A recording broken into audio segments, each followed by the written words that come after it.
ప్రశ్న: ఒక మహిళ నికాహ్కి ముందు తన నికాహ్ చేసుకోబోయే పురుషుడిని అడుగుతుంది, నాకు ఒకే షరతు ఉంది, మీరు రెండో నికాహ్ చేసుకోకూడదు.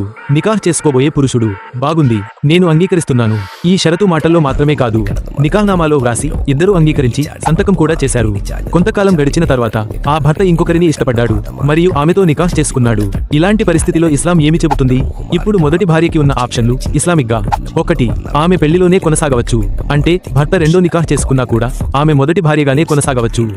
ఆమెకు రెండో భార్య స్థితిలో పడిపోవడం కాదు. ఇస్లాంలో భర్తకి ఒకేసారి 4 భార్యలు ఉండొచ్చు, కాబట్టి ఆమె స్థానము మొదటి భార్యగానే ఉంటుంది. 2. ఖుల్ కోరడం. ఆమె ఇస్లామిక్ కోర్టు ఖాదీ కది దగ్గరికి వెళ్లి చెప్పవచ్చు, నా భర్త నికాహ్నామాలో ఇచ్చిన మాటను బ్రేక్ చేశాడు, కాబట్టి నేను ఖులా కోరుతున్నాను. ఈ సందర్భంలో భార్యకి ఎటువంటి మహర్ డబ్బు తిరిగి ఇవ్వాల్సిన అవసరం లేదు. 3. ఫస్క్ పెళ్లి రద్దు. ఖాదీ నికాహ్ను నేరుగా రద్దు చేయగలడు, ఆమెకు ఎలాంటి మహర్ డబ్బు తిరిగి ఇవ్వాల్సిన అవసరం లేదు.